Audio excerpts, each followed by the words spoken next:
మంచిది. ప్రభువుకు స్తోత్రం. మరి మనము ఇంతకు ముందు అంటే ఇందాక యోహాను సువార్త మొదటి అధ్యాయము 1 నుంచి 12 వచనాల వరకు మనం చదువుకున్నాము. మనము ఈ భాగంలో నుంచి దేవుని వాక్యాన్ని ధ్యానం చేద్దాం. అయితే దేవుడు మనతో మాట్లాడినట్లు ఒక చిన్న మాట ప్రార్థన చేసుకుని దేవుని వాక్యాన్ని ధ్యానం చేద్దాం. మీరందరూ కూడా ప్రార్థనలో ఏకీభవించండి. ప్రేమ కలిగిన మా తండ్రి, పరిశుద్ధుడా, మీకు స్తోత్రాలు. యేసుక్రీస్తునందలి విశ్వాసం ద్వారా మమ్మల్ని విమోచించి నీ పిల్లలుగా అధికారం ఇచ్చి సదాకాలానికి మమ్మల్ని పరిశుద్ధులుగా చేసిన, సంపూర్ణులుగా చేసిన మీ గొప్ప ప్రేమను బట్టి మమ్మల్ని స్తుతిస్తూ నీ నోటి మాట వలన జీవించే జీవితానికి మేము వారసులమని ఒప్పుకుంటూ మాతో మాట్లాడి మమ్మల్ని బలపరచుమని యేసు ప్రభు నామమున స్తుతించి ప్రార్థిస్తున్నాం తండ్రి, ఆమేన్. గమనించండి, మనము యోహాను సువార్త మొదటి అధ్యాయాన్ని 1 నుంచి 12 వచనాన్ని వరకు మనం చదువుకున్నాం. అందులో 11వ వచనాన్ని మనం గమనిస్తే చదవండి. అక్కడేముంది? 11వ వచనం. యోహాను సువార్త మొదటి అధ్యాయము 11వ వచనం. ఆయన తన స్వకీయుల యొద్దకు వచ్చెను, ఆయన స్వకీయులు ఆయనను అంగీకరింపలేదు కదండి. యేసు ప్రభు ఎవరి దగ్గరికి వచ్చినాడంట? ఆ వచనం ప్రకారం స్వకీయుల దగ్గరికి వచ్చినాడు. కానీ ఆ స్వకీయులు యేసు ప్రభుని ఏం చేసినారు? అంగీకరించలేదు. యేసు ప్రభు స్వకీయులు ఎవరు? ఒకసారి చూద్దాం. రోమాపత్రిక, యూదులే, లేఖనం కూడా మనం గమనిద్దాం.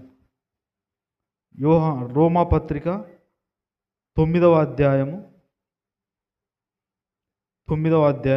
4వ వచనం. వీరు ఇశ్రాయేలీయులు దత్తపుత్రత్వమును, మహిమయు, నిబంధనలను, ధర్మశాస్త్ర ప్రధానమును, అర్చనాచారాదులను, వాగ్దానములను, వీరివి అంటే ఎవరివి? ఇశ్రాయేలీయులవి. ఎవరివి? ఇశ్రాయేలీయులు అని మనం సాధారణంగా ఎవరిని అంటాం? అబ్రహాము సంతానమును మనం ఏమంటాం? ఇశ్రాయేలీయులు అంటాం. అబ్రహాము ఇస్సాకును కనెను, ఇస్సాకు యాకోబును కన్నాడు, యాకోబు 12 మంది గోత్రకర్తలను కన్నాడు. ఆ 12 మంది గోత్రకర్తల్లోంచి వచ్చిన ప్రజలనే మనం ఏమంటాం? ఇశ్రాయేలీయులు అంటాం. పాత నిబంధన కాలంలో దేవుడు ఇశ్రాయేలీయులను తన ప్రజలుగా ఏర్పాటు చేసుకున్నాడు. ఇప్పుడు ఎవరు దేవుని ప్రజలు? పాత నిబంధన కాలంలో దేవుడు ఇశ్రాయేలీయులను తన ప్రజలుగా ఏర్పాటు చేసుకున్నాడు. ఇప్పుడు ఈ కాలంలో దేవుని ప్రజలని ఎవరినంటారు? ఎవరినంటాం? Very good. యేసుక్రీస్తును అంగీకరించిన వారిని మనం ఏమంటామంటే దేవుని ప్రజలు. ఒక రకంగా చెప్పాలంటే సంఘమే ఇప్పుడు దేవుని ప్రజలు. సంఘం ఇప్పుడు ఎవరు? కాబట్టి ఇప్పుడు ఇక్కడ ఏమంటున్నాడంటే రోమపత్రిక 9:4 ప్రకారము వీరు ఇశ్రాయేలీయులు, ధర్మశాస్త్ర ప్రధానము, వాగ్దానాలు, అర్చనాచారాదులు అన్ని దేవుడు ఎవరికి ఇచ్చినాడు? ఇశ్రాయేలుకి ఇచ్చినాడు. ఇప్పుడు 5వ వచనం చదవండి. పితరులు అంటే అబ్రహాము, ఇస్సాకు, యాకోబు అనేవారు కూడా ఎవరి వారు? ఇశ్రాయేలీయులు అని సంబంధించి ఇశ్రాయేలీయులు అని పిలువబడుతున్నారు కదా, వారికి చెందినవారు. పితరులు వీరివారు. శరీరమును బట్టి క్రీస్తు వీరిలో పుట్టెను. క్రీస్తు ఎవరిలో పుట్టినాడు? ఇశ్రాయేలీయులలో. ఎవరిలో పుట్టినాడు? ఇశ్రాయేల్. అంటే ఇప్పుడు చెప్పండి, శరీరధారిగా యేసు ప్రభు లోకానికి రావాలనుకున్నప్పుడు ఆయన ఎవరికి జన్మించినాడు? కన్య మరియకు. అంటే ఆయన తండ్రి యోసేపు కదా ఎంచబడినాడు. యోసేపు ఆయన తండ్రిగా ఎంచబడినాడు. యోసేపు ఎవరు? ఒక యూదుడు. యోసేపు మూలాలు వెతుకుతుంటే, మూలాలు కనుక మనం ఆలోచన చేస్తే యోసేపు ఒక ఇశ్రాయేలీయుడు. అతని పితరులు ఎవరు? అబ్రహాం, ఇస్సాకు, యాకోబు. అంటే ఇప్పుడు యేసు ప్రభు వారిలో జన్మించినాడు కనుక ఇప్పుడు యేసు ప్రభుకు స్వకీయులు ఎవరైతారు? ఇశ్రాయేలీయులే అవుతారు. అంటే ఇప్పుడు యోహాను సువార్త 1 అధ్యాయము 11 ఏం చెప్తుందంటే, ఆయన తన స్వకీయుల యొద్దకు వచ్చెను. యేసుప్రభు ఎక్కడికి వచ్చాడంట? ఎవరు యేసుప్రభు స్వకీయులు? Very good, Israeli. అందుకే యేసుప్రభు ఈ భూమి మీద ఉన్న కాలంలో ఆయన పరిచర్య చేసిన ప్రాంతాలు ఏదంటే యూదయ ప్రాంతమే. అంటే ఇజ్రాయేలీయుల మధ్య ఆయన ఏం చేసినాడు? పరిచర్య చేసినాడు. ఆయన పరిచర్య కాలంలో ఒక సంగతి జరిగింది. ఆ సంగతి అంటే, కనాను దేశానికి చెందిన ఒక స్త్రీ యేసు ప్రభు దగ్గరకు వచ్చిందంట. కారణం ఏంటంటే, ఆమె కుమార్తెకు దయ్యం పట్టింది. దయ్యం పట్టినప్పుడు ఆ స్త్రీ యేసు ప్రభు దగ్గరకు వచ్చి, అయ్యా, నా కుమార్తెకు దయ్యం పట్టింది, నా కుమార్తెను స్వస్థపరచు, ఆమెలో నుండి ఆ దయ్యాన్ని నువ్వు వెళ్ళగొట్టు అని యేసు ప్రభును ఆమె వేడుకుంటుంటే యేసు ప్రభు ఆమె మాట అంటే యేసు ప్రభు ఆమె మాటను చెవికి వేసుకోలేదు, మన భాషలో అప్పుడు శిష్యులు అన్నారు, ఆమె అంతగా వేడుకుంటుంది కదా, ఆమెకు నువ్వు సహాయం చేయొచ్చు కదా అని శిష్యులు అడిగితే, అప్పుడు యేసు ప్రభు ఏమన్నాడో తెలుసా? నేను ఇజ్రాయేలు కొరకే పంపించబడ్డాను కానీ మరి ఎవరి కొరకు నేను పంపించబడలేదు అన్నాడు. అప్పుడు ఆమె అన్నది, అప్పుడు యేసుప్రభు ఒక మాట అన్నాడు. ఏమన్నాడంటే, పిల్లల రొట్టె తీసుకొని కుక్క పిల్లలకు వేయుట యుక్తము కాదు అన్నాడు. అంటే పిల్లల రొట్టె తీసుకొని పిల్లలకే పెట్టాలి కానీ ఎవరికి పెట్టకూడదు? కుక్క పిల్లలకు పెట్టకూడదు. అంటే సాధారణంగా అక్కడ యేసుప్రభు దృష్టిలో ఇజ్రాయేలు కానివారు కుక్క పిల్లలని కాదు, కానీ ఇజ్రాయేలు సాధారణంగా యూదులు కాని వారిని ఎలా చూస్తారు? పాపులుగా, అంటరాని వారిగా, ఒక రకంగా చెప్పాలంటే కుక్కలాగా చూస్తారు. ఎలా చూస్తారు అంటే, యూదుల మనస్తత్వం ఎటువంటిదంటే, ధర్మశాస్త్రాన్ని బట్టి, మతపు మనస్సును బట్టి వారు ఇతరులను చూసే విధానం ఎలా ఉంటుందంటే చాలా నీచంగా చూసేవారు. ఈరోజు కూడా మతపు మనసుతో నిండిన వారు ఎలా చూస్తారు ఇతరులను అంటే, కులాన్ని బట్టి తక్కువ చూడడం కదా, హోదాను బట్టి తక్కువ చూడడం, రంగును బట్టి. ఇప్పుడు ఒకే వర్గానికి చెందిన వారమని చెప్పుకుంటూ కూడా ఆ వర్గంలో కూడా ఏం చేస్తారు కొందరు? రంగును బట్టి తక్కువ చూసే వాళ్ళు ఉన్నారా లేదా? తెలుపు ఉంటే అదేదో గొప్ప అన్నట్టు, నలుపు ఉంటే అదేదో వాళ్ళు నీచంగా అనే సంస్కృతి ఇంకా మతపు మనస్సు కలిగిన వారిలో ఉంది. యూదులు కూడా ఒక మతపు మనస్సుతో ఉన్నారు కనుక అన్యజనులను ఎలా చూసేవారు? ఒక నీచంగా చూసేవారు. అందుకే మీరు వినండి, వారు సమరయులతో మాట్లాడరంట, సమరయుల దారిలో కూడా వారు నడిచి పోరంట. ఒకవేళ ఈ ప్రాంతం నుంచి ఇంకో ప్రాంతానికి వారు వెళ్ళాలనుకో, సమరయుల ఊరు నుంచి వాడి దగ్గర అవుతుంది ఆ ఊరికి వెళ్ళడానికి, అంటే దూరమైన నడుచుకుంటూ పడిపోతారేమో అని ఆ ఊరి మీద వాడి మాత్రం వాళ్ళు వెళ్ళరంట. కారణం ఏంటంటే, వారి ప్రజలను అంటే ఆ జాతికి సంబంధించిన కానీ ప్రజలను ఎలా చూసేవారు? వాళ్ళు చిన్న చూపు చూసేవారు. అప్పుడు ఆమె ఏమన్నదో తెలుసా? రొట్టె తీసుకొని పిల్లల్లో కాకుండా కుక్క పిల్లలు యుక్తం కాదంటే, అప్పుడు ఆమె అన్నది, అయ్యా, కుక్క పిల్లలు కూడా తమ యజమానుల బల్ల మీద నుండి పడు రొట్టె ముక్కలు తినును కదా అన్నది. అంటే కుక్క పిల్లలైనా ఏం చేస్తాయి? ఇప్పుడు యజమాని తింటున్నాడు, తింటప్పుడు కొన్ని రొట్టెలు కింద పడతాయా లేదా? కింద పడినప్పుడు ఏం చేస్తాయి అంటే, అప్పుడు యేసు ప్రభు ఆమె విశ్వాసానికి ఆశ్చర్యపోయినాడు. అంటే అందరూ నీచంగా చూస్తున్నా, అన్యజనులు అంటే యూదులు నీచంగా చూస్తున్నా, అందరూ నీచంగా చూస్తున్నా, కానీ ఆమెకు మాత్రం ఒకటి అర్థమైంది. ఏమర్థమైందంటే, యేసు ప్రభు ద్వారా ఆ రొట్టెలో మాకు కూడా భాగం ఉంది అని ఆమెకు అర్థమైంది. అందుకే అర్థమైనందుకు యేసు ప్రభు ఆమె విశ్వాసానికి ఆశ్చర్యపడి ఏం చేసినాడంటే, ఆమెకు కావాల్సిన ఆ స్వస్థతను యేసు ప్రభు అనుగ్రహించినాడు. అయితే ఇక్కడ మీ అందరికీ నేను ఏం చెప్పాలనుకుంటున్నా అంటే, యేసు ప్రభు యోహాను సువార్త 1 అధ్యాయము 11 ప్రకారము ఆయన తన స్వకీయుల యొద్దకు వచ్చినాడు. అంటే ఇజ్రాయేలు దగ్గరికి వచ్చినాడు. కానీ ఆయన స్వకీయులు ఆయనను అంగీకరించినారా? అంగీకరించాలి. ఏమన్నారో తెలుసా? వీడు క్రీస్తునని చెప్పుకుంటున్నాడు, వీడు ఒక అబద్ధికుడు అని అన్యాయంగా ఆయన మీద నేరం మోపి, అన్యాయంగా ఆయన తప్పు చేసినాడని నేరం మోపి అన్యాయంగా ఆయన శిలువ మరణానికి అప్పగించినారు. ఎవరు? స్వకీయులు. ఎవరు? స్వకీయులు అని చెప్పుకుంటున్నవారు, స్వకీయులు అని పిలువబడిన వారు యేసు ప్రభుని ఏం చేయలేదు? అంగీకరించలేదు. అందుకే పౌలు ఏమన్నాడంటే వీరి విషయమై రోమపత్రిక 10వ అధ్యాయంలో పౌలు వీరి గురించి ఒక మాట అన్నాడు. రోమ 10:1 చదవండి.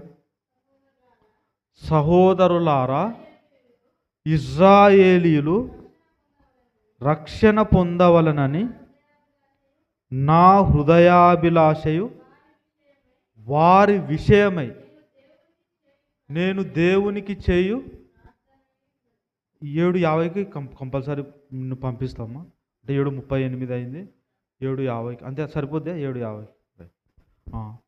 సహోదరులారా, ఇశ్రాయేలీయులు రక్షణ పొందవలనని, అంటే ఇశ్రాయేలు రక్షణ పొందాలి అని పౌలు ప్రార్థన చేస్తున్నాడంటే వాళ్ళకి ఇంకా రక్షణ ఉన్నట్ట లేనట?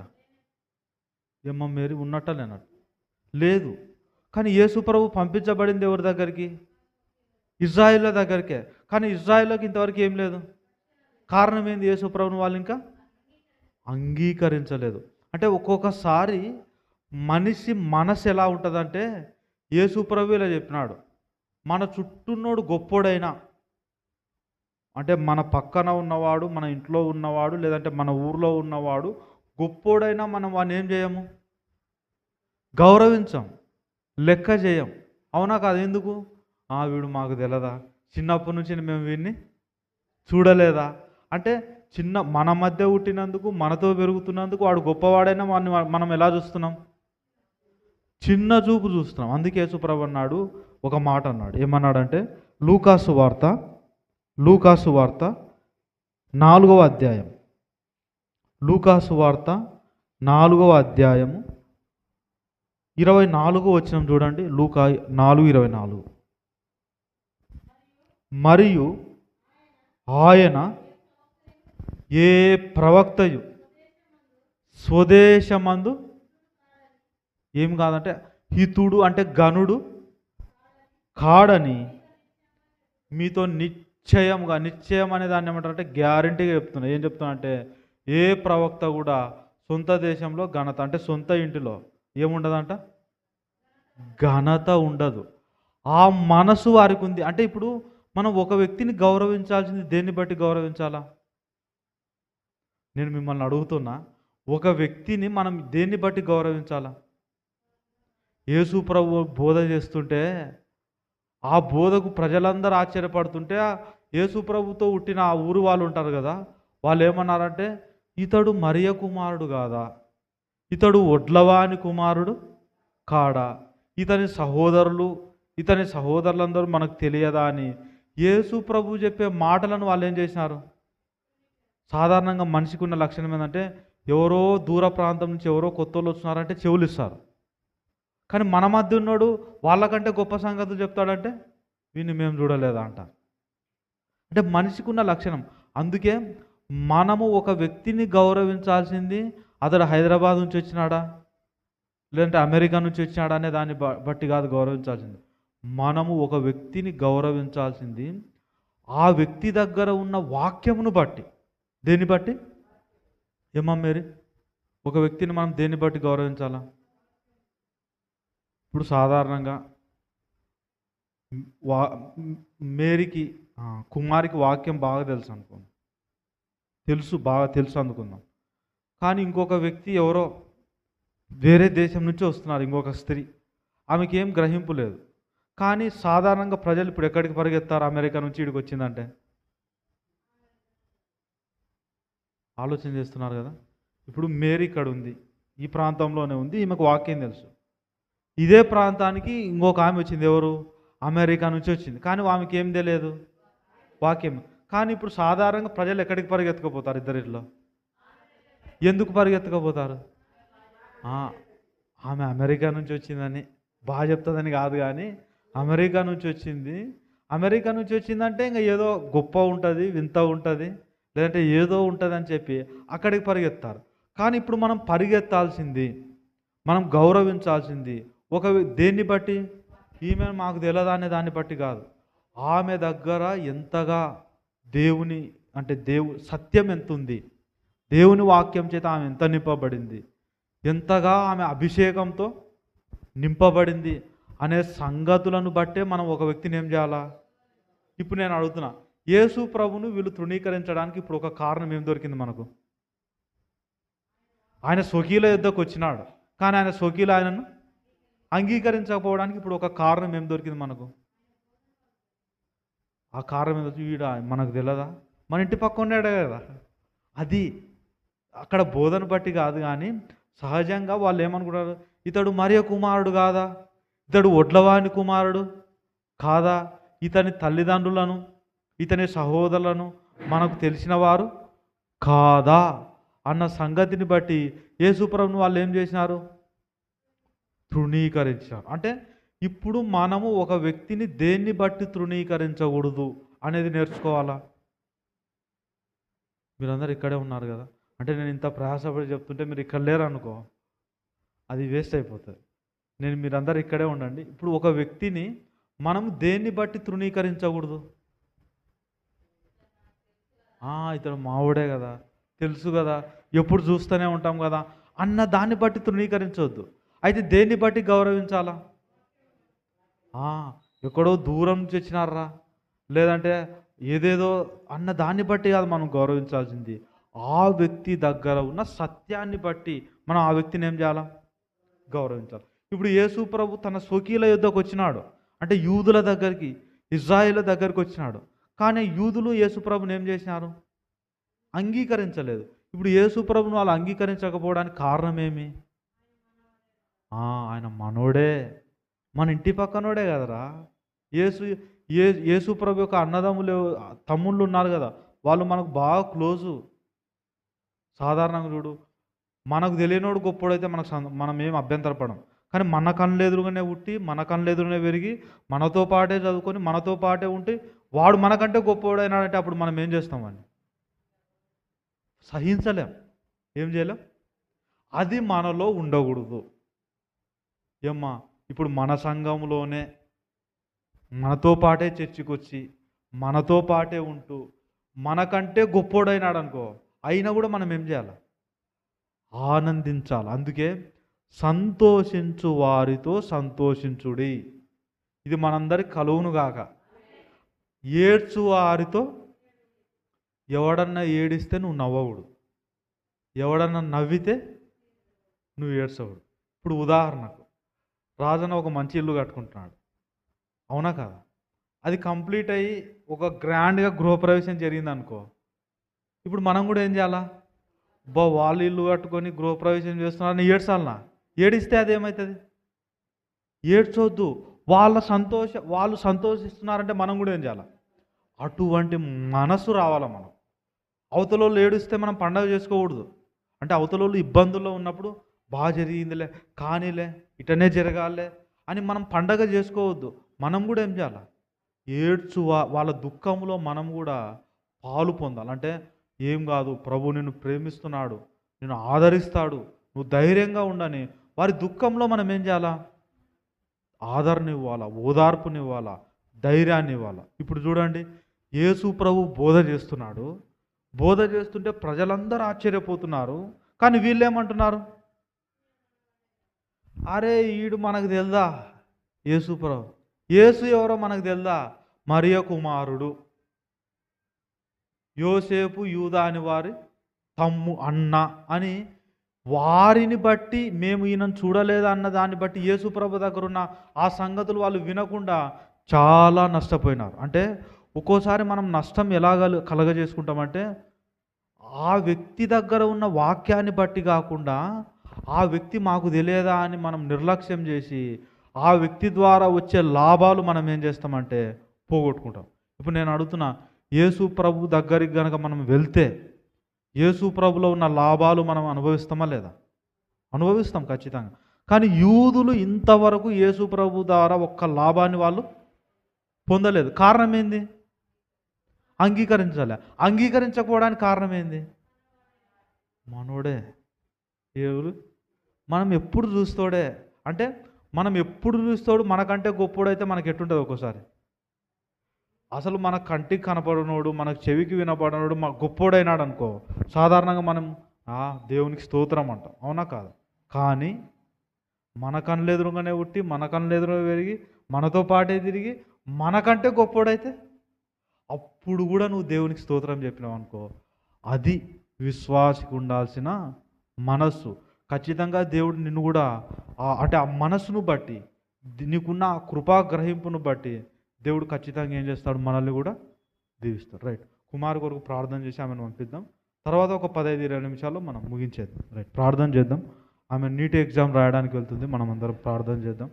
ప్రభు ఆమెకు సహాయం చేసేటట్టు, ప్రభు కృపచేత ఆమె మంచిగా జ్ఞాపకం పెట్టుకొని ఎగ్జామ్ రాసేటట్టు ప్రార్థన చేద్దాం. ప్రేమ కలిగిన మా తండ్రి, పరిశుద్ధుడమైన మా దేవ, మా ప్రభు అయిన యేసుక్రీస్తు నామమున మీకు కృతజ్ఞతలు చెల్లిస్తున్నాం. తండ్రి, ఈ సమయంలో ప్రత్యేకంగా కుమారి నిమిత్తం మీ సమయంలో ప్రార్థన చేస్తున్నాం. నాయనా, చిన్న వయసులోనే సువార్తను గ్రహించడానికి మీరు కృప చూపినారు. నాయనా, యేసు ప్రభువును అంగీకరించి రక్షించబడి చిన్న వయసులోనే మీ బిడ్డగా తను తీర్చబడడానికి మీరు కృప చూపించినారు. వందనాలు చెల్లిస్తున్నాం. తండ్రి, యేసు ప్రభునందలి విశ్వాసం ద్వారా మానవుడు నీతిమంతుడిగా తీర్చబడతాడన్న గొప్ప సత్యాన్ని ఆమె అంగీకరించినందుకు మరొకసారి మీ కృతజ్ఞత చెల్లిస్తున్నాం. నైనా, ఆమె చదువులో ఇంతవరకు మీరు కృప చూపినారు. నైనా, తల్లిదండ్రులు మీరు ప్రేమించి కుమారుని శ్రద్ధగా చదివించడానికి వారికి కూడా మీరు మనసు ఇచ్చినందుకు వారిని బట్టి కూడా మీకు స్తోత్రాలు చెల్లిస్తున్నాం. నైనా, ఈ సమయంలో ప్రత్యేకంగా కుమార్ ఇక్కడ నుంచి ప్రయాణమైన నంద్యాలకు వెళ్తూ ఎగ్జామ్ కొరకు ప్రయాణం వెళ్తుండగా ప్రయాణం అంతట్లో తోడుగా ఉండండి.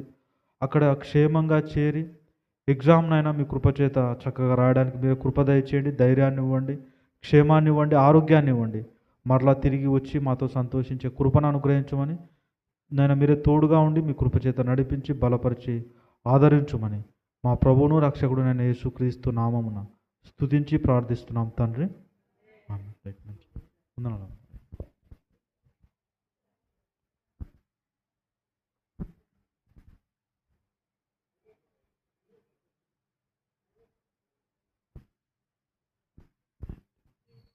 స్వీటా, వెరీ గుడ్, థ్యాంక్ యూ.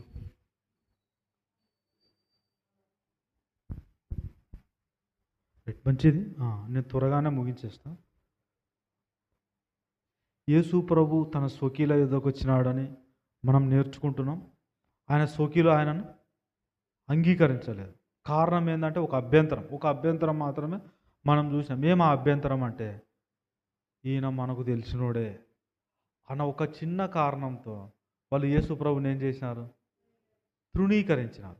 ఈ రోజుకి ఎంత నష్టం ఉంది అంటే చిన్న చిన్న వాటిని బట్టి మనం కొన్ని అంగీకరించకపోతే ఎంత పెద్ద నష్టం చూస్తామంటే, ఈరోజు కూడా ఇజ్రాయేలీ జాతికి ఏం పొందలేదు, వాళ్ళు రక్షణ పొందలేదు.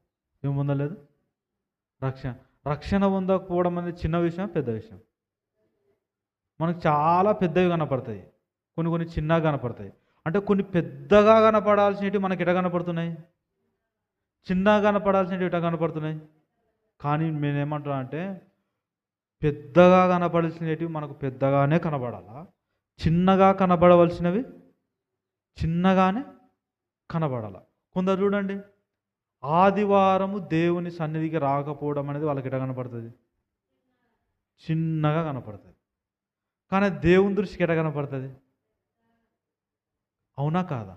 అసలు యేసు ప్రభు రక్తం ద్వారా విమోచించబడిన మనం అందరము ప్రభు సన్నిధిలో కూడుకొని ప్రభువును జ్ఞాపకం చేసుకోవడానికి ప్రభు మనకి ఏర్పాటు చేసిన దినం అది. ఆ దినాన్ని మనం రాకపోవడం కొందరు చిన్నదిగా చూస్తున్నారు, కానీ ప్రభు దాన్ని పెద్దదిగా చూస్తున్నాడు. నువ్వు కూడా అలా చూసే కన్నులు మనకు కలిగి ఉంటే యేసు ప్రభు ద్వారా వచ్చే ఏ ఆశీర్వాదం కూడా మనం పోగొట్టుకోలేం.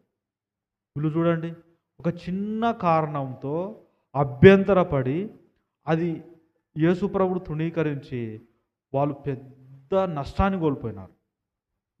అయితే దేవుని కృప వలన వాళ్ళకు ఒకరోజు రెస్టోరేషన్ ఉంది, అది వేరు సంగతి. కానీ ఇప్పుడు మీ అందరికీ దేవుని వాక్యం ద్వారా మనకు వస్తున్న ఒక హెచ్చరిక ఏంటిదంటే, చిన్న చిన్న వాటిని ఓర్చుకోలేక వాటిని తృణీకరిస్తే మనకు కలిగే నష్టం ఎలా ఉంటుంది, చాలా పెద్దగా ఉంటుంది. కాబట్టి అటువంటి నష్టాలు మనం చూడకూడదు. అందుకే యేసు ప్రభు వాళ్ళు ఆ విధంగా ప్రవర్తించినప్పుడు ఒక మాట అన్నాడు. చదవండి, లూకా 4:24 చదువుకున్నాం కదా, మరలా చదవండి ఆ వచనం. లూకా 4:24. లూకా 4:24. మరియు ఆయన ఏ ప్రవక్తయు స్వదేశమందు హితుడు, అంటే ప్రవక్తను స్వదేశంలో ప్రజలు ఎలా చూస్తున్నారు? గణపరుస్తలేరు. ప్రవక్త అంటే ప్రవక్త అభిషేకం కలిగిన వాడు. ప్రవక్త అంటే అర్థమైంది, అభిషేకం అని అనండి ఒకసారి. అభిషేకం. అభిషేకం అంటే ఏంటిదంటే దేవుడు ఒక పని కొరకు ఆ వ్యక్తిని ఏం చేసింటాడంటే ఆ పని చేయడానికి సామర్థ్యం ఇచ్చింటాడు. ఇప్పుడు ఉదాహరణకు ఇక్కడ పెద్దమ్మ ఉంది, పరిచర్య చేయడానికి దానికంటే ముందుగా, అంటే ఇక్కడ వాక్య పరిచర్య జరగాలి అంటే మనందరం కూడుకోవాలంటే దానికంటే ముందుగా కొన్ని కార్యక్రమాలు ఉంటాయి కదా, అంటే క్లీన్ చేయడం, సిద్ధం చేయడం, ఇవన్నీ ఉంటాయి కదా. ఇప్పుడు కొందరు ఏం చేస్తారు, కొందరికి ఎలా ఉంటుందంటే ఆ పని చేయడానికి దేవుడు వాళ్ళకు కావాల్సిన సామర్థ్యం ఇచ్చింటాడు. ఆ సామర్థ్యాన్ని వాళ్ళు పొందుకోవడమే ఆ విషయంలో వారు ఏం చేయబడడం, అభిషేకించబడడం.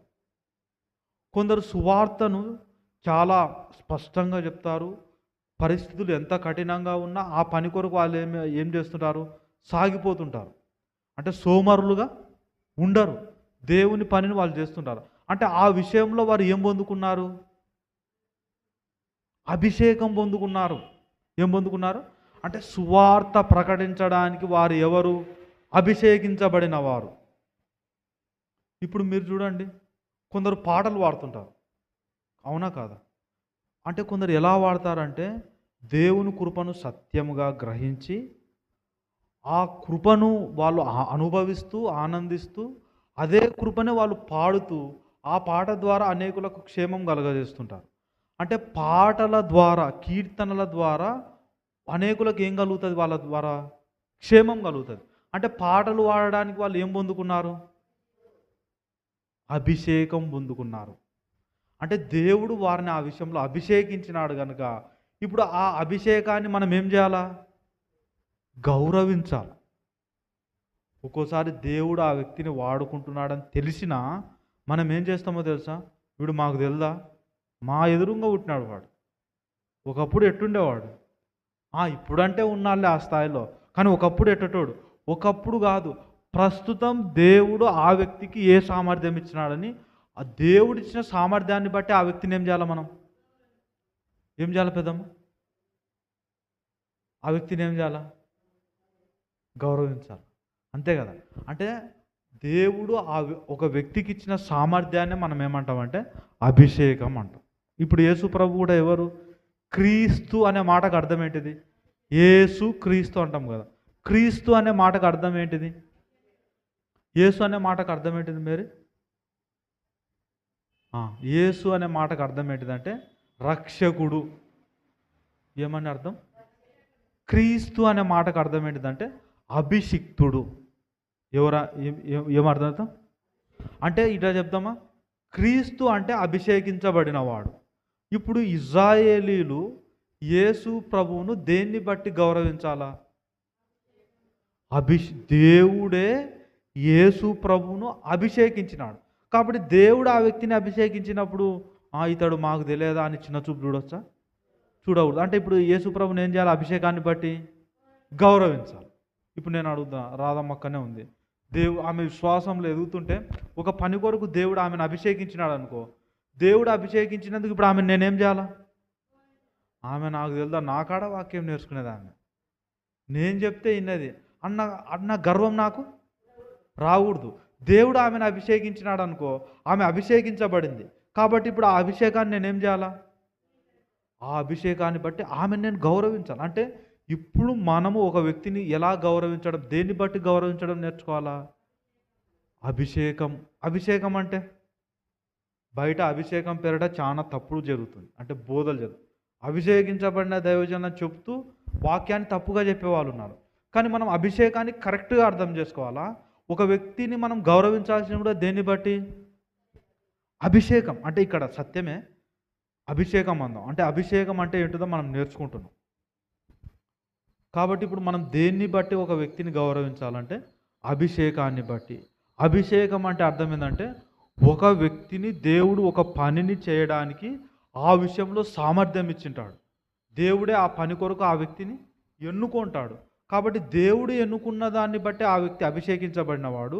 కాబట్టి ఇప్పుడు ఆ అభిషేకాన్ని బట్టి ఆ వ్యక్తిని ఇప్పుడు మనం ఏం చేయాలా? అటువంటి మనసు దేవుడు మనకు అనుగ్రహించునుగా. అయితే ఇప్పుడు యూదులు, ఇజ్రాయేలీలు అభిషేకాన్ని బట్టి కాకుండా వాళ్ళకున్న జ్ఞానాన్ని బట్టి ప్రవర్తించి క్రీస్తునే వాళ్ళు ఏం చేశారంటే తృణీకరించినారు. అందుకే యేసుప్రభు ఒక మాట అన్నాడు. ఏమన్నాడంటే 25వ వచనం చదవండి. 25వ వచనం. ఏలియా దినముల యందు మూడేండ్ల 6 నెలలు ఆకాశము ముయ్యబడి దేశమంతట గొప్ప కరువు. అమ్మ, ఏలియా దినములలో ఏం జరిగిందంట? కరువు వచ్చింది. కరువు కంటే ముందేం చేసి అంటే ఆకాశం ముయ్యబడిందంట. ఆకాశం ముయ్యబడిందంటే అర్థమైంది, వర్షము లేదు. ఎన్నేళ్ళు? 6 నెలల 6 ఏండ్ల పెద్ద 3 ఏండ్ల 6 నెలలు అంటే 3.5 సంవత్సరాలు. ఏం ముయ్యబడింది? ఇప్పుడు నేను మళ్ళీ 3.5 ఏళ్ళు వర్షమే పడకపోతే పరిస్థితి ఎట్టుంటుంది? కరువే. అయితే ఏలియా టైంలో ఆ కరువు వచ్చిందంట. వస్తే ఏం జరిగిందో చూడండి. కరువు వస్తే ఎటుంటుంది? తినడానికి తిండి ఉండదు, తాగడానికి నీళ్ళు ఉండవు. ఇంకా ఇప్పుడు ఏది కావాలన్నా నీటితోనే కదా పంటలు వండేది, నీటితోనే. ఏది కావాలన్నా ఖచ్చితంగా నీరు ఉండాల్సిందే. ఇప్పుడు ఆ నీరే లేకపోతే అంతా కరువే వస్తుంది. ఇప్పుడు అటువంటి కరువు టైంలో కూడా ఏం జరిగిందో చూడండి. ఇశ్రాయేలీలో అనేక మంది విధవరాండ్రుండినను ఏలియా సీదోనులోని సారెపతు అను ఊరిలో ఉన్న ఒక విధవరాలి యొద్దకే గాని మరి ఎవరి యొద్దకును పంపబడలేదు. ఇది మీకు అర్థమయ్యేది చెప్తా వినండి. ఏలియా టైంలో 3.5 ఏళ్ళు ఆకాశం ముయ్యబడి వర్షం లేక విపరీతమైన కరువు వచ్చింది. కానీ ఏలియా ఎవరు? ప్రవక్త, దైవజనుడు, దేవుని చేత దేవుని పని కొరకు అభిషేకించబడినవాడు. ఇప్పుడు నేను అడుగుతున్నా, దేవుని చేత అభిషేకించబడిన వారు, దేవునికి ఇష్టలుగా జీవిస్తున్న వారి విషయంలో భూమి మీద కరువు ఉన్న దేవుడు వారి విషయంలో ఏం చేస్తాడు? శ్రద్ధ చూపుతాడు, వారిని పోషిస్తాడు. ఇప్పుడు దేవుడు ఏం చేశాడంటే ఏలియా టైంలో కరువు వచ్చినప్పుడు ఇప్పుడు ఏలియాను పోషించాల్సిన బాధ్యత ఎవరిది? పెద్దమ్మ? నాదైతే కాదు కదా. ఎవరిది? అంటే నువ్వు ఇక్కడ ఉన్నావో లేదో అని. ఏలియా టైంలో కరువు వస్తే ఇప్పుడు ఏలియాను పోషించాల్సిన బాధ్యత ఎవరిది? ఇప్పుడు మత్తయి సువార్త 6వ అధ్యాయం మనం గమనిస్తే ఆకాశ పక్షులను చూడండి. అవి విత్తవు, కోయవు, కొట్లు కూడా లేవు. కొట్లు అంటే గోడౌన్లు. అంటే అవి విత్తి కోసి ఏమైనా గోడౌన్లలో పెట్టుకుంటే, అంటే ఆకాశ పక్షులను చూడు, అవి విత్తవు, కోయవు, కొట్లలో కోచుకొని అయినను వాటిని పోషిస్తున్నాడు కదా. అడవి పువ్వులను చూడండి, ఈరోజు బాగుంటే రేపు ఏమవుతాయి? వాడిపోతాయి. మరి నేడు బాగుండి రేపు పొయ్యిలో వేయబడ అడవి గడ్డినే దేవుడు అంత అందంగా చేస్తున్నాడు కదా. మనం వాటికంటే శ్రేష్ఠులు. అయితే మొదట నా నీతిని, నా రాజ్యాన్ని వెదుకుడి, అప్పుడు మీకు అన్నీ అనుగ్రహించబడతాయి. ఇప్పుడు ఏలియా కూడా ఎటువంటి వాడు? ఆయన నీతిని, ఆయన రాజ్యాన్ని వెతికేవాడు ఏలియా. ఆయన నీతిని, ఆయన రాజ్యాన్ని వెతికే ఏలియా విషయంలో అంత కరువు వచ్చినా ఇప్పుడు ఆయన విషయంలో శ్రద్ధ తీసుకోవాల్సిన బాధ్యత ఎవరిది? దేవుడు. అయితే దేవుడు ఏం చేశాడంటే ఏలియా విషయమే ఆ కరువులో ఆలోచించి, ఏలియా ఒక యూదుడు, ఒక ఇజ్రాయేలీయుడు. ఇప్పుడు ఇజ్రాయేల్లో చాలామంది విధవరాండ్రు ఉన్నారు. కానీ ఏలియాకు సహాయము చేయడానికి దేవుడు ఇజ్రాయేల్లో ఉన్న విధవరాలను ఎంచుకోలే. ఎవరిని ఎంచుకున్నాడు? సారెపతు అని ఊరిలో ఉన్న ఒక విధవరాల దగ్గరికి ఆయనను పంపించినాడు. అంటే ఆ కరువులో ఏలియాను పోషించే భాగ్యం దేవుడు ఎవరికిచ్చినాడు? సారెపతు అనే ఒక ఊరిలోనో ఒక విధవరాలకు ఇచ్చినాడు. ఆమెకు ఏలియాకు సంబంధమే. ఏలియా ఒక యూదుడు, ఆమె ఒక అన్యురాలు. కానీ ఇప్పుడు ఏలియా ఒక ప్రవక్త. అదే యూదులలో చాలామంది విధవరాండ్రు ఉన్నారు. కానీ ఏలియా వారి దగ్గరికి పంపించబడలేదు. కారణం ఏంటంటే ఏలియాని వీళ్ళు ఎలా చూస్తున్నారు? ఏలియా మాకు తెలియదా? మాతోనే తిరిగినాడు, మాతోనే పుట్టినాడు, మాతోనే ఉన్నాడు.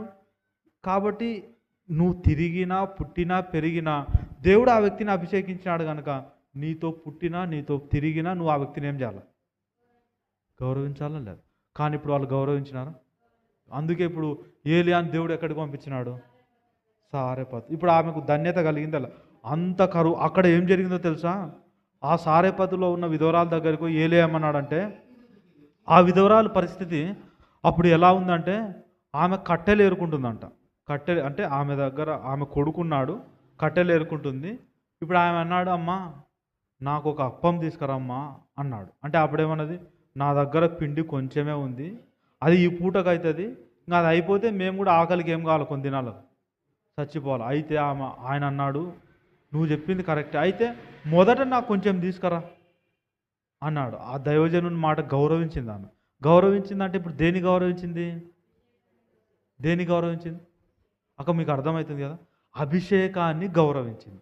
అభిషేకాన్ని గౌరవించి ఆమె ఆ దైవజనునికి ఆ రొట్టె ఇచ్చినప్పుడు కరువు కాలం తీరిపోయేంత వరకు ఆమె తొట్టిలో పిండి తక్కువ కాలేదంట. బుడ్డిలో నూనె, తొట్టిలో పిండి తక్కువ కాలే, బుడ్డిలో నూనె అయిపోలే.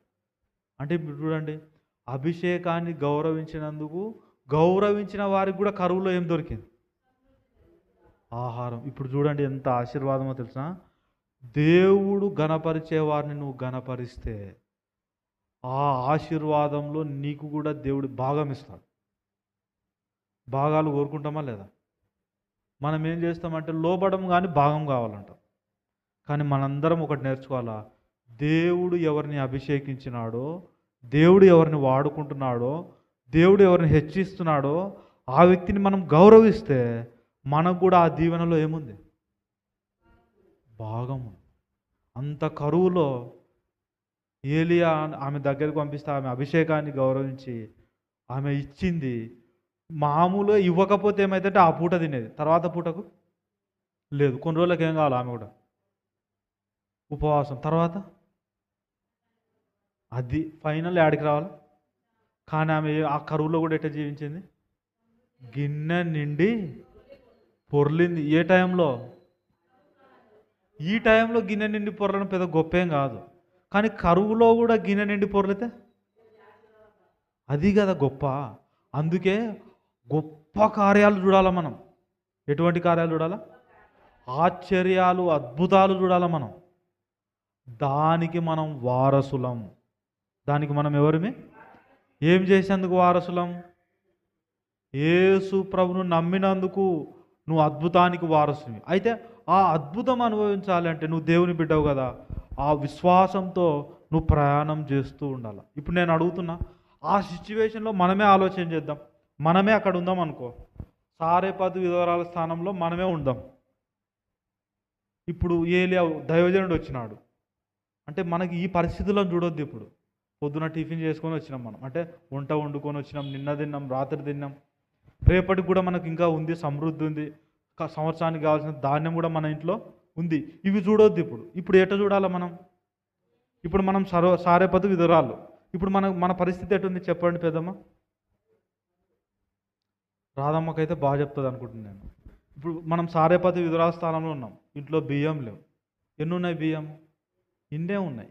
ఈ పూటకే వండుకాల పరిస్థితి. పోనీ కొందామా అంటే డబ్బులు లేవు. పోనీ డబ్బులు ఉన్నా కొందామంటే ఎక్కడ బియ్యం లేవు. ఇక ఇది అయిపోతే మన నెక్స్ట్ స్టేజ్ ఏంటిది? చావే. అటువంటి పరిస్థితిలో మనం ఉన్నాము. ఇప్పుడు ఒక దైవజనుడు మన దగ్గరకు వచ్చినాడు. వచ్చి అమ్మ నాకు కొంచెం రొట్టె అమ్మా అన్నాడు. ఇప్పుడు ఏమంటాం మనం? అంటాం కదా, యథార్థంగా చెప్పినారు. కానీ ఆ పరిస్థితిలో కూడా మన అభిషేకాన్ని ఏం చేయాలా? గౌరవించాలి. ఆ విశ్వాసంలోకి రావాలా మనం. అంత విశ్వాసంలోకి రావాలా. ఇప్పుడు ఉందా మనకు అంత విశ్వాసం? యథార్థంగా చెప్పండి. లేదు. ఇప్పుడు మనం దేవుని ఏం అడగాల?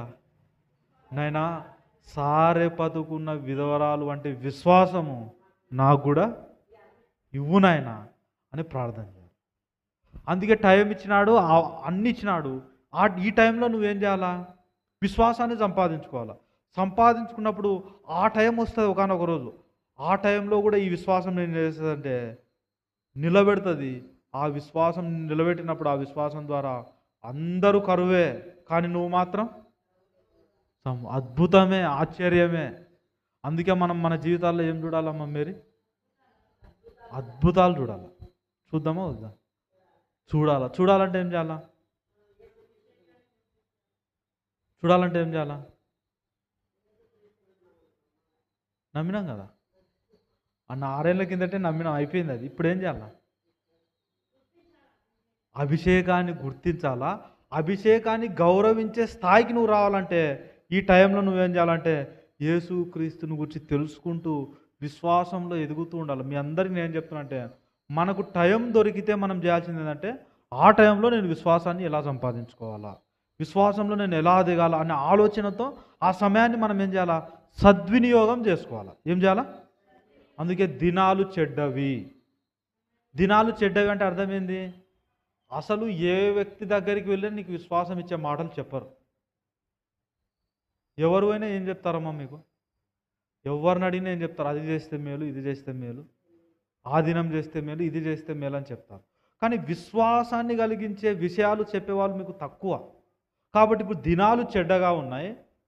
దినాలు చెడ్డవి అంటే మళ్ళీ మీరు కొందరు ఏమనుకుంటారు? ఆదివారం మంచిది, సోమవారం చెడ్డది, మంగళవారం మంచిది, బుధవారం చెడ్డది. అట్ట కాదు. లేదంటే ఈ టైం బాగుంటుంది, ఈ టైం అయితే బాగుంటుంది, అది కాదు. దినములు చెడ్డవి అంటే మన చుట్టూ ఉన్న లోకం కూడా ఏ విధంగా ఉంది? దేవుని జ్ఞానానికి వెర్రితనంగా, అంటే దేవుని జ్ఞానాన్ని అంగీకరించలేని పరిస్థితిలో ఉంది. అందుకు దినాలు చెడ్డవి ఉన్నాయి. అందుకే దినములు చెడ్డవి కనుక మనమేం చేయాలా?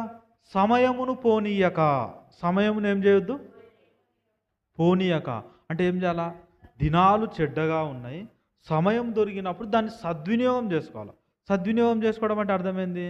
ఆ టైంలో విశ్వాసాన్ని కలిగించే కీర్తనలు వినడము, ఆ వాక్యం వినడము, వాక్యం మాట్లాడడము, ప్రార్థనలో చేయడము నువ్వు చేస్తే అది నువ్వు సద్వినియోగం చేసుకున్నట్టు. అందుకే అలా నువ్వు సద్వినియోగం చేసుకుంటే నువ్వు అజ్ఞానివి కాదు అంట. అందుకే మీ అందరికీ నేను చెప్తున్నా అంటే దేవుడు ఎవరిని, కొందరు ఆ వ్యక్తిని దేవుడు కనపరిచినాడని మనం గుర్తించలేని గుడ్డితనంలో కూడా ఉన్నాం. అవునా కదా? ఇప్పుడు రాధమ్మక్కను దేవుడు ప్రేమించి ఆమెను గొప్ప చేసినాడు. ఆమె గొప్పదైనప్పుడు ఆమె గొప్పదైందని గుర్తించే కన్నులు కూడా మనకు ఉండాలి. ఆమె గొప్పదైనా ఆమె ఆడ గొప్పదిలే అంటే ఇప్పుడు మన కన్నులు ఎట్టున్నట్టు గుడ్డోళ్ళం. అందుకే చాలామంది గుడ్డోళ్ళై నష్టపోతున్నారు. మనం ఎవ్వరం కూడా గుడ్డోళ్ళలాగా ఉండకూడదు. అంటే దేవుడు ఒక వ్యక్తిని అభిషేకిస్తున్నప్పుడు, దేవుడు ఒక వ్యక్తిని గొప్ప చేస్తున్నప్పుడు ఆ అభిషేకాన్ని, ఆ గొప్పతనాన్ని మనం కూడా గుర్తించి దేవుని కళ్ళతో వాటిని గౌరవిస్తే ఆ దీవెనలో మనకు కూడా ఏముంది? భాగం ఉంది. మనకు కూడా ఏముంది? ఉంది. కాబట్టి ఇప్పుడు సారెపతు విధవరాలు ఏం చేసింది? గౌరవించింది. గౌరవించినందుకు ఏం దొరికింది? సమృద్ధి. ఇప్పుడు నేను అడుగుతున్నా, మనము ఎక్కడ కూడా కరువు చూడకూడదు. ఆరోగ్య విషయంలో కరువు ఉండకూడదు. తిండి విషయంలో కరువు ఉండకూడదు. అంటే కొంతమంది ఏమంటారు, తిండిపోతుల అయితే తిండిపోతులుగా ఉండాలని అంటున్నారు. తిండిపోతులుగా ఉండాలని కాదు మన ఉద్దేశం. మన ఉద్దేశము తిండిపోతులంగా ఉండాలనేది కాదు. నేను తినలేదు అన్న విషయంలో కరువు అనేది ఉండకూడదు. అందుకే మనం ఏ విషయంలో ఏం చూడకూడదు? కరువు చూడకుండా బ్రతకాల. అన్ని విషయాల్లో సమృద్ధి. అలా జీవించడానికి కూడా యేసుప్రభు శిలువలో ఏం చేశాడు? అందుకే రక్షించబడిన తర్వాత, నేను దేవుని బిడ్డలమైన తర్వాత ఇంకా కరువులో, బలహీనతల్లో, ఇబ్బందుల్లో మనం జీవించడం ఎంత మాత్రం దేవుని చిత్తము కానే కాదు. మంచిదమ్మ అబ్బాయి, ఇంత మాత్రం దేవుని చిత్తం కానే కాదు. కాబట్టి మనమందరం దేవుని అభిషేకాన్ని గుర్తించే కన్నులు దేవుడు మనకు అనుగ్రహించును కాదు. Very good. ఇంకా కొంచెం కంటిన్యూ చేద్దాం. ఒక ఓపిక ఉంది. రైట్. తర్వాత వచ్చిన ఏంటి? 4వ అధ్యాయం లూకాసు వార్త 27 చదవండి. మరియు ప్రవక్త అయిన ఎలీషా కాలమందు ఇజ్రాయేల్లో అనేక కుష్ఠరోగులు ఉండినను సిరియా దేశస్థుడైన నయమాను తప్ప మరి ఎవడును శుద్ధి నొందలేదని నేను మీతో నిశ్చయంగా. ఇప్పుడు యేసుప్రభు ఏమంటున్నాడు అంటే యూదులందరూ నిలబడితే వాళ్ళతో తింటాడు. ఎలీషా దినములలో, ఎలీషా ఎవరు? ఒక యూదుడు, ఒక ఇజ్రాయేలీయుడు. ఎలీషా దినములలో ఇజ్రాయేలీలలో చాలామంది కుష్ఠరోగులు ఉన్నారు. కానీ ఎలీషా దగ్గరకు వచ్చి ఒక్క యూదుడు కూడా తన కుష్ఠరోగం పోగొట్టుకోలే. కుష్ఠరోగమును నయము చేసే ఆ అభిషేకాన్ని దేవుడు ఎవరికి ఇచ్చినాడు? ఇక్కడ లేవు కదా మీరు. మరలా చెప్తున్నా, నేను జస్ట్ అన్నా, మీరు ఇక్కడే ఉన్నారు నాకు తెలుసు. ఎలీషా దినములలో చాలామంది కుష్ఠరోగులు ఉన్నారు. ఎలీషా ఎవరు? ఒక ప్రవక్త. ఎలీషా ఎవరు? ఇట చెప్తామా, అభిషేకించబడిన ప్రవక్త. ఎవరాయన? ఇప్పుడు చాలా విషయాలు ఆయన అభిషేకించబడినాడు. కుష్ఠరోగమును పోగొట్టడానికి కూడా దేవుడు ఎలీషాని ఏం చేసినాడు? వెరీ గుడ్, అభిషేకించినాడు. అంటే ఎలీషా కుష్ఠరోగం అంటే పోవాలా. ఆ విధంగా దేవుడు ఎలీషాని ఏం చేసినాడు? అభిషేకించినాడు. అయితే ఇప్పుడు ఇజ్రాయేల్లో చాలామంది ఆయన చుట్టుపక్కలనే ఆయన స్వజనులే, ఆయన స్వకీయులే కుష్ఠరోగులు చాలామంది ఉన్నారు. కానీ ఒక్కడు కూడా ఆ కుష్ఠరోగానికి ఎలీషా దగ్గర స్వస్థత. కానీ నయమాను అనే ఒక సైన్యాధిపతి ఉన్నాడు. ఆయన ఎవరు? సిరియా దేశం ఆయనది. ఈయన ఎలీషా దేశం వేరు, నయమాను దేశం. ఈయన జాతి వేరు, ఆయన జాతి. కానీ నయమాను ఎలీషా దగ్గరకు వచ్చి ఏం పొందుకున్నాడు? స్వస్థత పొందుకున్నాడు. అంటే ఇప్పుడు నేను అడుగుతున్నా, అంతమంది కుష్ఠరోగులు ఎలీషా చుట్టే ఉన్న వాళ్ళు ఎందుకు స్వస్థత పొందుకోలేకపోయినారు? మాకు తెలిసిన మాతోనే పుట్టినాడు, వాడు మాతోనే పెరిగినాడు, మా కళ్ళెదురుగా పెరిగినాడు. మన భాష చెప్పుకుంటే నేను ఇంతున్నప్పుడు వాడు నా ఎదురుగా నిక్కర్లు వేసుకుంటుండే అంటారు కదా. అంటే అప్పుడు దాన్ని బట్టే నువ్వు ఆ వ్యక్తిని గౌరవించాల్సింది. ఆ వ్యక్తిని దేవుడు ప్రేమించి ఈ దినం ఇంత గొప్ప చేస్తే దేవుడు గొప్ప చేసినాడన్న దాన్ని బట్టి ఆ వ్యక్తిని మనం ఏం చేయాలి? గౌరవించకుండా ఒకప్పుడు వాడు నాకు తెలుసులే, వాడు పిల్లోడులే. కొంతమంది మేము వాక్యం చెప్తే ఏమంటారు తెలుసా? మమ్మల్ని చిన్న వయసు వాళ్ళకి అంటే దేవుని వాక్యం ఏది అనేది అంటున్నారు వాళ్ళు వయస్సును బట్టి. దేన్ని బట్టి? చూసాం, వయస్సును బట్టి వాళ్ళు ఇవ్వకుండా దేన్ని పోగొట్టుకుంటారు? ముసలోడు వస్తాడు, తెల్ల ఎంటికలు పెట్టుకొని తెల్ల షర్ట్ వేసుకొని వస్తాడు. అబ్బా పెద్దోడురా, వయసులో చాలా పెద్దోడని వింటాం మనం. కానీ ముసలోళ్ళు కూడా చాలామంది ఏం చెప్తున్నారు మరి? అంటే మనం వయస్సును బట్టి కాదు ఇవ్వాల్సింది విలువ. దేన్ని బట్టి? మీరేమన్నారు? వాక్యాన్ని, అభిషేకాన్ని బట్టి. ఇప్పుడు నేను ఇదే చెప్తున్నాడు యేసు ప్రభు. ఎలీషా దినములలో కుష్ఠరోగులు చాలామంది ఉన్నారు ఎలీషా చుట్టూ. ఆయన బంధువులు ఉన్నారు, ఆయన ఊరి వాళ్ళు ఉన్నారు, ఆయన స్వకీయులు ఉన్నారు. చాలామంది కుష్ఠరోగులు ఉన్నా ఆయన దగ్గరికి వచ్చి ఏం పొందుకోలేకపోయినారు? ఎలీషాకు దేవుడు ఏమిచ్చినాడు? కుష్ఠరోగమును స్వస్థపరిచి అభిషేకం ఇచ్చినాడు. కానీ అంతమంది కుష్ఠరోగులు వచ్చి ఆయన దగ్గర స్వస్థత పొందినారా? ఎందుకు పొందలేదంటే ఎలీషా మనోడేలేరా, వాని దగ్గరకు వస్తే ఎటుంటుంది? ఇప్పుడు చిన్నతనం అవుతుంది. చూసినారా?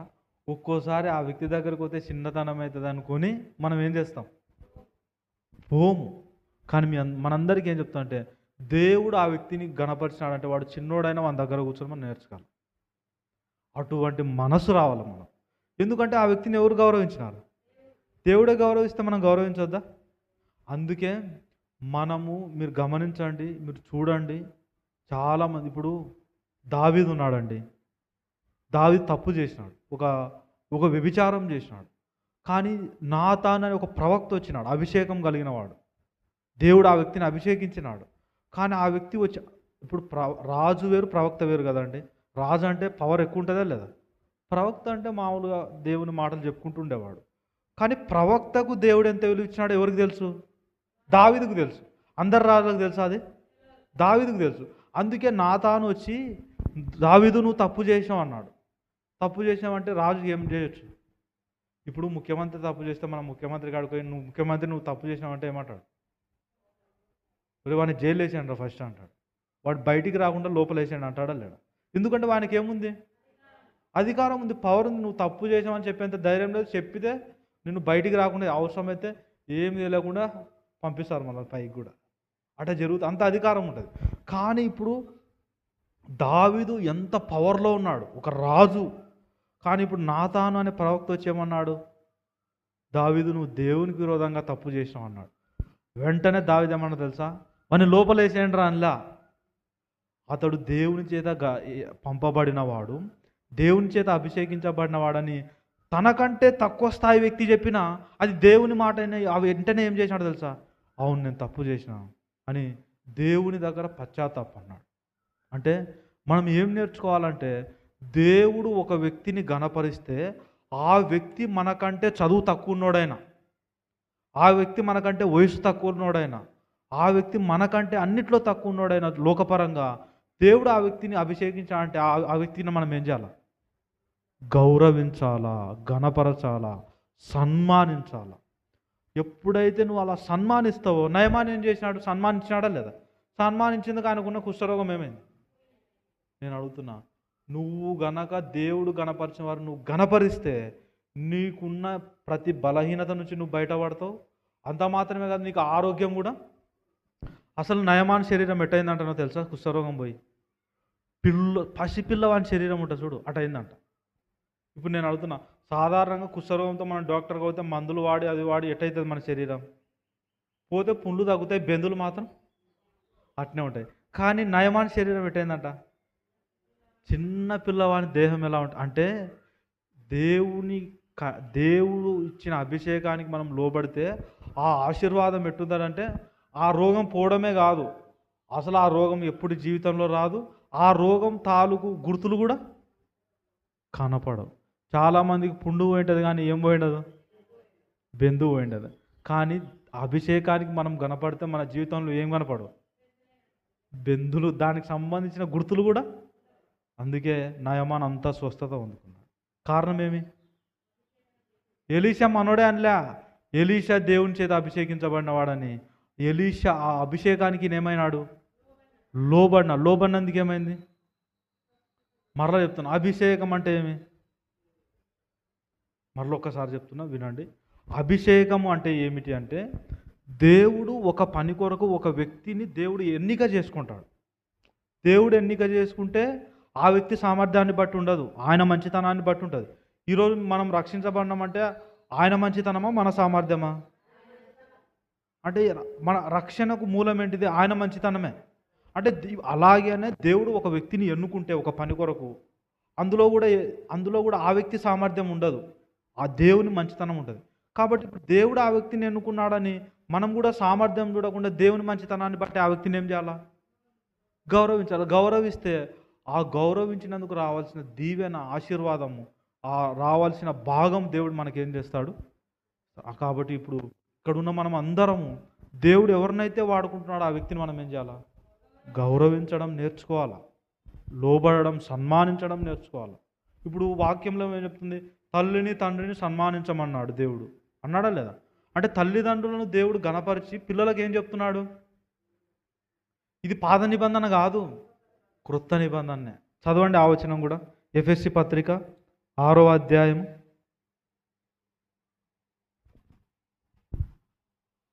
ఎఫెసీ పత్రిక 6వ అధ్యాయం. ఎఫెసీలోకి రాసిన పత్రిక 6వ అధ్యాయము.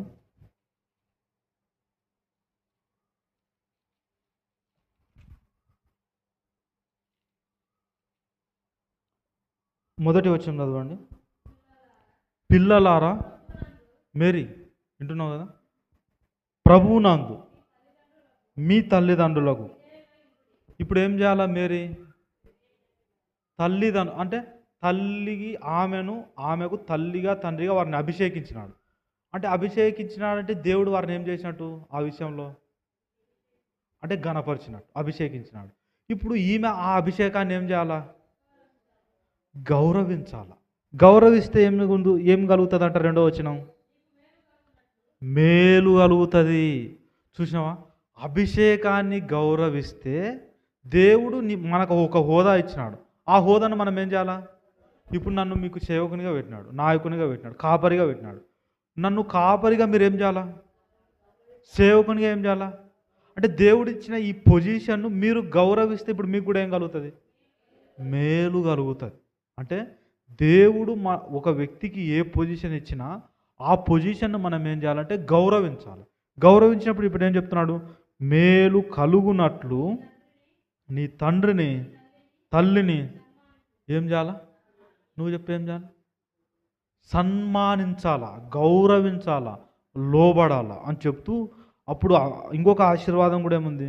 అప్పుడు నీవు భూమి మీద ఏ ఆయుష్ ఇది? దీర్ఘకాలం బ్రతుకుతామంట. ఈరోజు అందరూ దేనికోసం అంటే ఎప్పుడు ఏమవుతుందో అని భయం. కానీ దేవుని వాక్యం ఏం చెప్తుంది అని తెలుసా? నువ్వు గనక అభిషేకానికి లోబడితే నీకేముంది? మధ్యలో పోతామని భయపడొద్దు ఎవరు. పోము మనం. ఎందుకు? అభిషేకాన్ని గౌరవిస్తున్నాం. దేన్ని గౌరవిస్తున్నాం? అభిషేకాన్ని గౌరవించేవాడు మధ్యలోనే పోడు. కాబట్టి మనకున్న వాగ్దానం ఏంటంటే అభిషేకాన్ని గౌరవించండి, దీర్ఘాయువుతో లోకంలో ఇప్పుడు దేవుడు కూడా ఏం చెప్తున్నాడంటే దీర్ఘాయుష్మంతుడు అవుతావు. ఏ ఆయుస్సు? కాబట్టి మనం దీర్ఘాయువు బతికితే మన పిల్లలకు మేలా కాదు? మన ద్వారా మేలా కాదు? అందుకే మనం అందరం ఎంతకాలం జీవించాలా? ఇట చెప్పుందా? ప్రభు వచ్చేంత వరకు ఉండాలి మనం. అంటే ఎట్లుండాలంటే యేసు ప్రభు ఆకాశ మండలానికి వస్తే మనం చనిపోయి సమాధి నుంచి ఎదుర్కోకూడదు ఆయనను. ఈ లోకంలోనే ఈ శరీరంతో ఉండి ఆయన ఏం చేయాలి? ఎదుర్కోవాలి. ఎప్పుడు సాధ్యమవుతుంది ఇదంటే అభిషేకాన్ని గౌరవిస్తే. కానీ అంతమంది కుష్ఠరోగులు ఉన్నా ఒక్కడు స్వస్థత ఉండలేకపోయినాడు. కారణం అభిషేకాన్ని వాళ్ళు ఏం చేయాలి? ఇంకొక ఉదాహరణ చెప్పి మనం ప్రార్థన చేసుకుందాం. అదే లూకాసు వార్త 4వ అధ్యాయం. లూకాసు వార్త 4వ అధ్యాయం. లూకాసు వార్త 4వ అధ్యాయం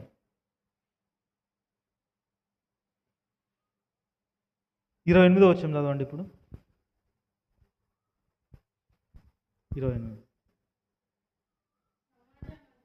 సమాజ మందిరములో ఉన్నవారు, అంటే యేసుప్రభు ఈ మాటలు చెప్తున్నాడు కదా. ఏమని చెప్తున్నాడు? ఏలియా దినములలో 3.5 ఏళ్ళు కరువు వచ్చింది. కరువు వస్తే ఏలియా సొంత ప్రజల్లోనే విధవరాలు చాలామంది ఉన్నారు. కానీ ఒక్క విధవరాలు కూడా ఆయనను చేర్చుకోలేదు. ఎందుకు చేర్చుకోలేదు? ఏలియా మనకు తెలుదా? మన కళ్ళెదురుగానే పెట్టినాడు, మన కళ్ళెదురుగా పెట్టినాడు, వినే అంత గౌరవించాలి అన్నట్టుగా చూసినాడు. కానీ దేవుడు ఏం చేసినాడు? సారెపతులో ఉన్న విధవరాల దగ్గరికి పంపించినాడు. ఆమెకు కూడా అప్పుడు ఇబ్బందే ఉంది. కానీ అభిషేకాన్ని గౌరవించి ఏలియాని చేర్చుకున్నది. ఆ కరువులో కూడా ఆమె ఎలా బ్రతికింది? మళ్ళీ చెప్తున్నా, తొట్టిలో పిండి అయిపోలేదంట, బుడ్డిలో ఎంతుంది పిండి ఏలియా వచ్చినప్పుడు? ఇది నా కొడుకు అని ఏరుకుంటున్నామయ్యా, ఇది అయిపోతే మేము చచ్చిపోతాం ఇంకా అన్నారు. అయినా నాకు కొంచెం తీసుకురండి అన్నాడు. అభిషేకాన్ని గౌరవించింది, ఇచ్చింది. పిండి తీస్తుంటే దాంట్లో అయిపోతలేదంట, పిండి ఉందంట. నూనె పోస్తుంటే ఖర్చు అవుతుంది కానీ దాంట్లో అయిపోతలేదంట. అంటే ఆ విధంగా దేవుడు ఆమెను ఏం చేసినాడు? ఆశ. దేని కారణము అంటే దేవుడు ఈ వ్యక్తిని గణపరిచినాడు కాబట్టి నేను కూడా గణపరచాలని గణపరిచింది. అలా చేయడమే అభిషేకాన్ని. ఎలీషా దినంలో కూడా చాలామంది కుష్ఠరోగులు ఉన్నారు, బంధువుల్లో కుష్ఠరోగులు ఉన్నారు. వానికాడికి ఏం పోతావులేరా, వానికాడికి వస్తే మనకి ఎట్టుంటుంది? చిన్నచూపు అన్నట్టుగా అనుకొని దేవుడు గణపరిచిన ఆ వ్యక్తిని వీళ్ళు గణపరచకుండా కుష్ఠరోగంతోనే చచ్చిపోయినారు.